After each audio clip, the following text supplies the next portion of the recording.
Hello students, welcome back. Welcome to the part 4 of chapter 5. Chapter 5 coal and petroleum.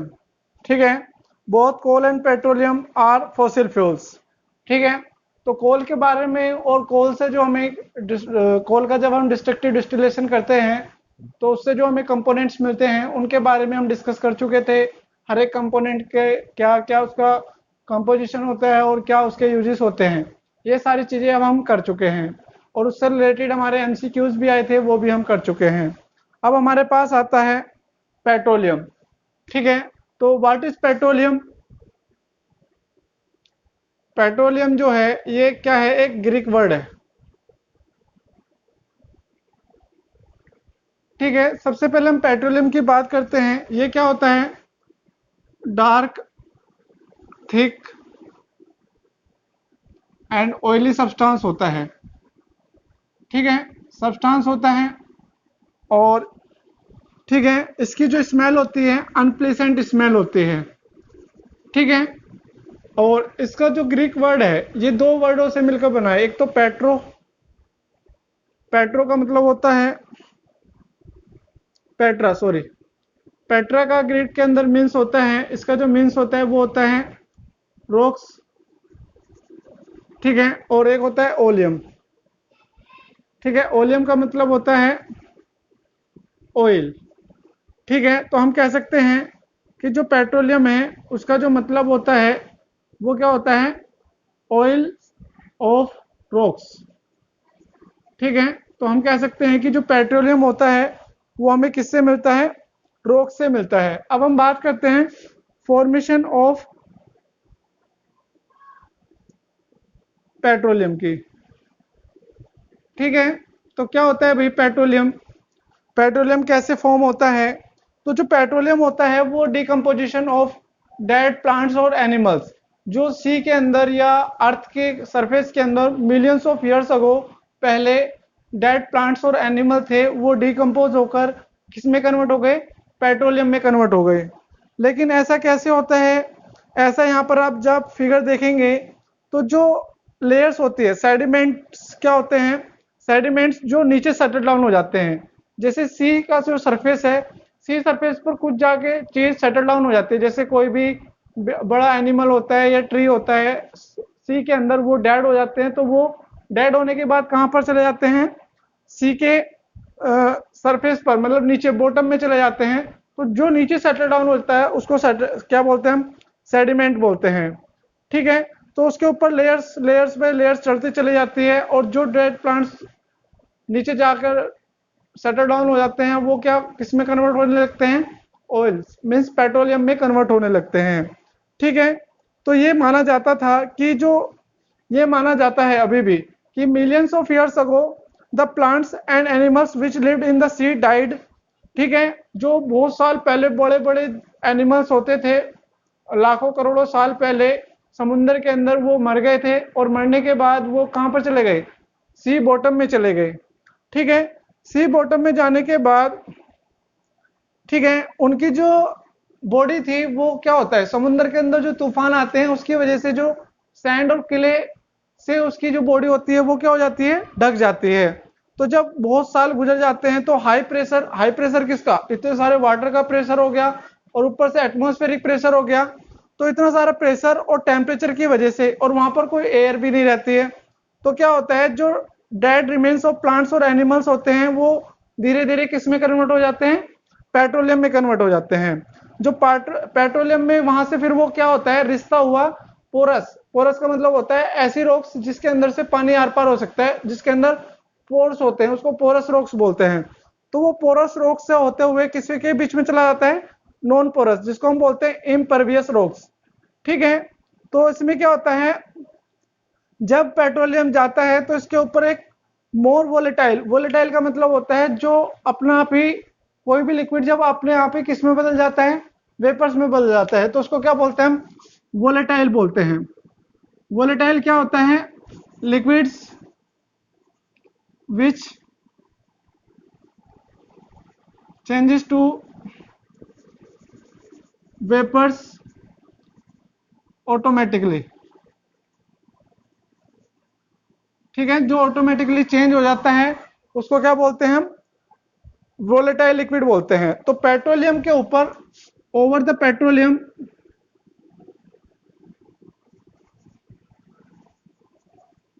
Over the petroleum कौन सी होती है, natural gas होती है। ठीक है, नेचुरल गैस जिसको हम कंप्रेस कर लेते हैं, कंप्रेस करने के बाद ये किस में बदल जाती है, कंप्रेस्ड नेचुरल गैस, जिसको आप क्या कहते हैं, सीएनजी बोलते हैं। सीएनजी की फुल फॉर्म है ये भी आपको याद रखनी है। ठीक है, और इसका जो मेन कंपोजिशन होता है वो होता है मीथेन। ये अभी आगे आएगा तब भी हम बताएंगे, अभी हमने बता दिया है। ठीक है, तो अब बात आती है कि भाई ये तो हमें पता चल गया कि भाई पेट्रोलियम कैसे बना। अब बात आती है कि भाई पेट्रोलियम को हम कैसे ऑब्टेन कर सकते हैं। तो पेट्रोलियम को ऑब्टेन करने के लिए क्या करते हैं हम, जो अर्थ के सरफेस के नीचे इम्पीरियस रॉक होते हैं वहां तक एक क्या होता है, होल ड्रिल किया जाता है। ठीक है, तो इम्पीरियस रॉक्स के बीच में होता है और नेचुरल गैस जो होती है वो पेट्रोलियम के ऊपर ट्रैप्ड रहती है। ठीक है, और सबसे ऊपर गैस होती है नेचुरल गैस, फिर क्या होता है, पेट्रोलियम होता है और उसके बाद वाटर होता है। तो वाटर नीचे क्यों होता है, क्योंकि वाटर की डेंसिटी पेट्रोलियम से ज्यादा होती है, तो इसलिए नीचे वाटर होता है। जैसे आप यहाँ पर देखेंगे, यहाँ पर दे रखा है ड्रिलिंग रिग होती है, सबसे पहले आपको नेचुरल गैस मिलती है, उसके बाद आपको क्या मिलता है, पेट्रोलियम मिलता है, उसके बाद आपको वाटर मिलता है, उसके बाद इम्पीरियस रॉक होती है। तो दो इम्परवियस रॉक के बीच में क्या होता है, पेट्रोलियम भरा होता है, लेकिन पेट्रोलियम से ऊपर क्या होती है, नेचुरल गैस होती है जिसको हम मार्स गैस भी बोलते हैं। ठीक है, और उसके नीचे पेट्रोलियम होता है और पेट्रोलियम के नीचे वाटर होता है, वाटर के नीचे फिर से इम्पीरियस रॉक होती है। ठीक है, तो क्या होता है, पेट्रोलियम और नेचुरल गैस जो होती है वो वाटर के ऊपर होती है, क्योंकि पेट्रोलियम और नेचुरल गैस दोनों की जो डेंसिटी होती है वो वाटर से कम होती है और इसलिए दोनों वो मिक्स भी नहीं होते हैं। तो सबसे पहले तो हमें जहां पर पेट्रोलियम प्रेजेंट होता है उस प्लेस को क्या करते हैं, हम लोकेट करते हैं with the help of expert. Then फिर क्या करेंगे, हम उस जहां पर हमने जो प्लेस है उसको लोकेट किया है वहां पर ड्रिल्स करते हैं। वहां पर आप कह सकते हैं ऑयल वेल वहां पर हम बनाते हैं। ठीक है, तो वहां पर ड्रिल करते हैं हम, ड्रिल्स द होल्स। ठीक है, जब होल ड्रिल करेंगे उसके बाद क्या करते हैं, वहां पर मशीनों के द्वारा जिसको बोलते हैं ड्रिलिंग रिंग्स, फिर हम उसमें क्या करते हैं, जो होल्स बन जाते हैं उसमें पाइप्स इंसर्ट्स करते हैं। ठीक है, पाइप्स को इंसर्ट करते हैं। जब पाइप इंसर्ट कर सकते हैं तो उसके बाद क्या होता है, वो पाइप कहां तक पहुंच जाते हैं, पेट्रोलियम डिपॉजिट तक। ठीक है, जहां तक पेट्रोलियम भरा हुआ होता है वो वहां तक पहुंच जाते हैं। ठीक है, तो वहां पर क्या होता है, प्रेशर हाई होता है और जब पाइप जाते हैं वहां पर प्रेशर कम होता है। तो जैसे ही पाइप पेट्रोलियम डिपॉजिट तक पहुंचते हैं तो सबसे पहले गैस खुद ही आ जाती है, क्योंकि नीचे प्रेशर हाई होता है और ऊपर प्रेशर लो होता है।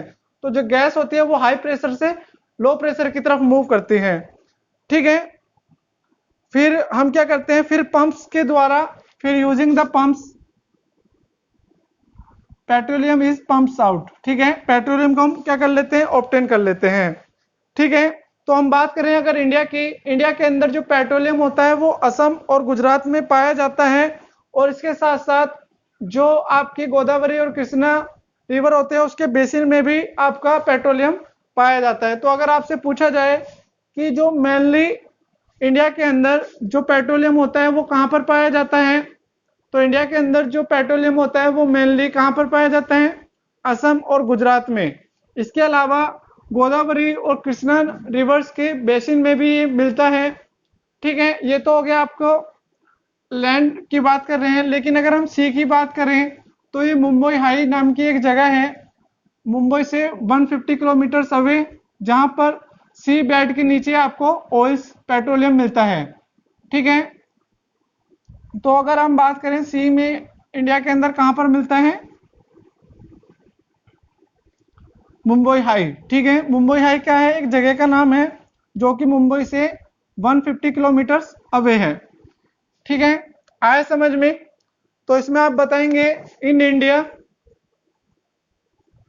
जो पेट्रोलियम होता है वो कहाँ पर मिलता है? एक तो हमें असम में मिलता है, गुजरात में मिलता है, और basins of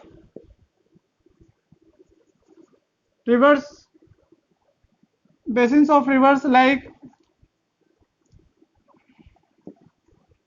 Godavari and Krishna. ठीक है। इसके अलावा अगर हम सी बेड की बात करते हैं तो अंडर सी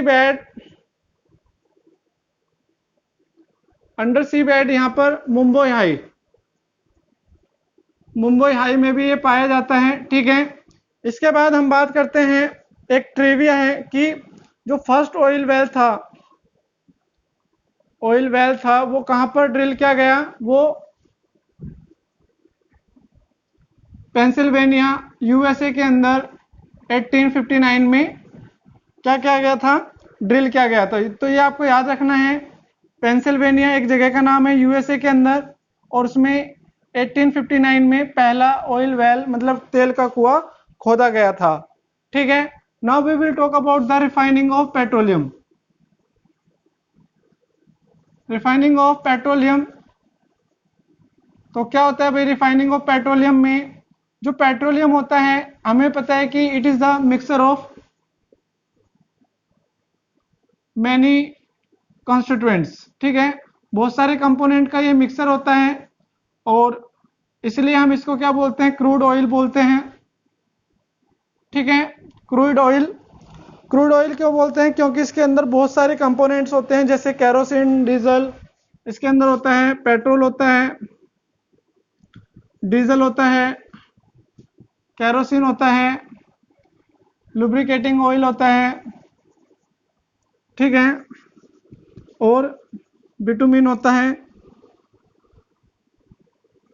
या आप कह सकते हैं पैराफिन वैक्स होता है, और भी सारी सारी चीजें होती हैं। तो अब इन सभी चीजों को निकालने के लिए क्या करते हैं हम एक प्रोसेस यूज करते हैं। तो जो रिफाइनिंग होती है वो फ्रैक्शनल डिस्टिलेशन। ठीक है। फ्रैक्शनल डिस्टिलेशन का जो वर्किंग प्रिंसिपल है वो क्या है? It is work on the boiling points.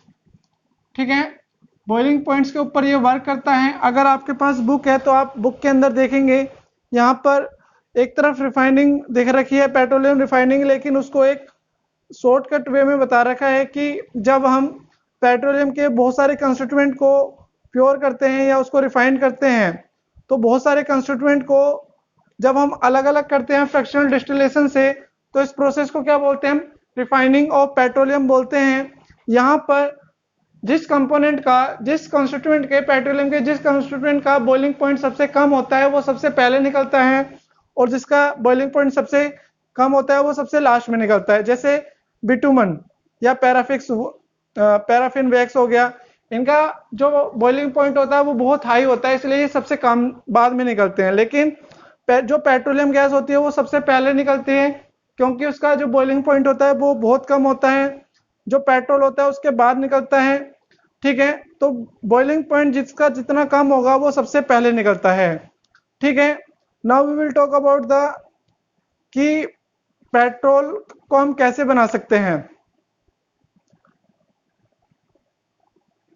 Petrol और मिथेनॉल को सनलाइट और कार्बन डाइऑक्साइड को यूज करके बनाया जा चुका है। मैक्सिको के कुछ साइंटिस्ट हैं, उन्होंने इस तरीके का कुछ क्लेम किया है कि भाई जैसे आज अगर आप देखते हैं चारों तरफ बहुत सारे व्हीकल चलते रहते हैं, तो उनसे कौन सी गैस निकलती है? मोस्टली कार्बन डाइऑक्साइड गैस निकलती है, जो कि हमारे एनवायरनमेंट का टेम्परेचर बढ़ाने के लिए बहुत ज्यादा रेस्पॉन्सिबल है।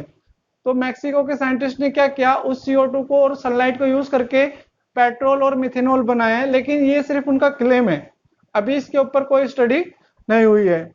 Now we will talk about the petroleum refinery. तो पेट्रोलियम रिफाइनरी की बात करते हैं हम, तो इंडिया के अंदर जो पेट्रोलियम रिफाइनरी है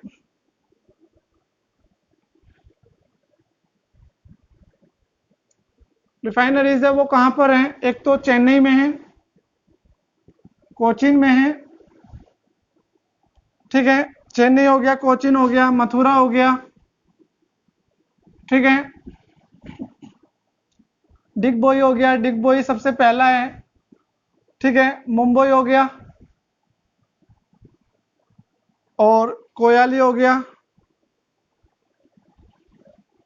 हल्दिया हो गया और बारोनी हो गया, etc। और भी हैं बहुत सारे। फिर यहाँ पर आपकी एक टेबल आती है, उस टेबल के अंदर आपको क्या दिए हुए हैं, कंपोनेंट ऑफ द पेट्रोलियम दिया गया है। तो सबसे पहले दिया गया है petroleum gas in liquid form. जो पेट्रोलियम गैस होती है जब वो लिक्विड में होती है तो उसको बोलते हैं एलपीजी। एलपीजी की फुल फॉर्म क्या होती है, लिक्विफाइड पेट्रोलियम गैस। तो पेट्रोलियम जो गैस होती है उसका जो बॉइलिंग पॉइंट होता है वो सबसे कम होता है। इसके अंदर जो कार्बन एटम होते हैं वो 3 से 4 होते हैं। पेट्रोलियम गैस का जो यूज होता है वो मोस्टली हाउस होल्ड में और इंडस्ट्री में एज ए फ्यूल के तौर पर किया जाता है। ठीक है, सेकंड कंस्टिट्यूएंट की बात करते हैं, दैट इज गैसोलीन या पेट्रोल। इसका जो बॉइलिंग पॉइंट होता है वो 40 से लेकर 170 डिग्री सेल्सियस तक हो सकता है और इसके अंदर जो कार्बन प्रेजेंट होते हैं वो 5 to 9 होते हैं। इसका यूज एज ए फ्यूल के तौर पर यूज करते हैं हम car, scooter, motorcycles. Solvent for dry cleaning, जो ड्राई क्लीनिंग होती है उसमें एज ए सोलवेंट के तौर पर यूज करते हैं। और पेट्रोल गैस इन लेबोरेटरी के अंदर अगर हमें पेट्रोल गैस चाहिए उसमें भी इसको यूज किया जाता है। ठीक है, now we will talk about the next component that is kerosene. Kerosene का जो बॉइलिंग पॉइंट होता है वो 170 to 250 तक होता है। इसके अंदर 10 to 12 कार्बन एटम होते हैं। इसका जो यूज होता है वो जो विग स्टोव होते हैं, जो पहले स्टोव चलते थे उनमें यूज किया जाता है। ठीक है, जिसको हम पेट्रोमैक्स लैंप भी बोलते हैं। और ये एविएशन फ्यूल के तौर पर भी यूज किया जाता है जेट्स के अंदर, जेट एरोप्लेन्स में। इसके बाद हम बात करते हैं डीजल। डीजल का जो बॉइलिंग पॉइंट होता है वो 250 to 350 तक होता है। इसके अंदर 13 to 15 तक एलिमेंट वो होते हैं कार्बन एटम। इसका जो यूज होता है वो हैवी व्हीकल जैसे buses, trucks, tractors, rail engines, ships, इनको रन करने के लिए यूज किया जाता है। और वाटर पंप्स में, जो कि इरिगेशन और इलेक्ट्रिसिटी प्रोड्यूस करने के लिए यूज किया जाता है। फ्यूल ऑयल जो होता है ये 350 to 400 डिग्री सेल्सियस तक होता है। इसके अंदर 15 to 17 कार्बन एटम होते हैं। ये इंडस्ट्रियल फ्यूल या फर्नेस और जो फर्नेस होती है या बॉयलर होते हैं उसमें एज ए फ्यूल के तौर पर यूज किया जाता है। इसके बाद आता है लुब्रिकेटिंग ऑयल। इसके अंदर 17 to 20 होते हैं और ये मशीनरी को लुब्रिकेंट, मतलब जैसे कोई मशीनरी है वो जाम हो जाती है तो उसके अंदर वो ऑयलिंग करते हैं, वो लुब्रिकेटिंग ऑयल होता है। ठीक है, पैराफिन वैक्स जो होता है इसका जो बॉइलिंग पॉइंट होता है वो बहुत ज़्यादा होता है, 400 डिग्री सेल्सियस से ज़्यादा होता है। इसके अंदर कार्बन आइटम भी 20 to 30 होते हैं। जो पैराफिन वैक्स का जो यूज़ होता है वो मोस्टली कैंडल्स बनाने में, कॉस्मेटिक बनाने में, जैसे वैक्स हो गया, क्रीम हो गया, वैसलिन हो गया, ऑइंटमेंट्स हो गया, पेपर टॉयलेट हो गया। ठीक है, इस तरीके से। इसके बाद आता है बिटुमिन, जो सबसे लास्ट में आपको मिलता है। इसका बॉइलिंग पॉइंट पता ही नहीं है क्योंकि अभी तक इसको बॉईल करके देखा नहीं है। इसके अंदर 30 to 60 कार्बन एटम्स वाले कंपाउंड्स होते हैं। इसका जो यूज़ होता है वो रोड सरफेस बनाने में, पेंट्स बनाने में, ठीक है, डैम प्रूफ फाउंडेशन बनाने में, बिल्डिंग कोटिंग करने में, ठीक है, इलेक्ट्रिक पोल्स को प्रिवेंट को रस्टिंग से बचाने के लिए भी यूज़ किया जाता है। ठीक है, इसके बाद यहाँ पर कुछ एमसीक्यूज आते हैं, जैसे रिफाइनिंग ऑफ पेट्रोलियम जो होती है वो किससे की जाती है, फ्रैक्शनल डिस्टिलेशन से। ठीक है, स्टोव्स के अंदर जो फ्यूल यूज किया जाता है दैट इज कैरोसिन। ठीक है, नेक्स्ट आता है the component of petroleum use for making candles that is paraffin wax. Bitumen use for making, किस लिए यूज किया जाता है, उसको रोड सरफेस बनाने के लिए। Petrol is use as a solvent, जो पेट्रोल होता है वो एज ए सोलवेंट यूज करते हैं हम ड्राई क्लीनिंग में। तो इसी के साथ हमारे एमसीक्यूज भी हो जाते हैं। डिफरेंट कंपोनेंट्स के यूजेस के बारे में हमने पढ़ लिया। ठीक है, तो ये टेबल आपको बनानी है, इसमें आपको ये सारे यूजेस जो हैं सिर्फ यूजेस लिखने हैं और कंपोनेंट लिखना है। इसके बॉइलिंग पॉइंट और नंबर ऑफ कार्बन आइटम्स नहीं लिखने हैं। ठीक है, तो आज के लिए सिर्फ इतना ही। इस वीडियो को लाइक कीजिए और शेयर कीजिए। अगर आपने चैनल सब्सक्राइब नहीं किया है तो उसको सब्सक्राइब कीजिए ताकि आपको इसी तरीके से वीडियोस मिलती रहें। ठीक है, अपने घर पर रहिए, सेफ रहिए। Thank you.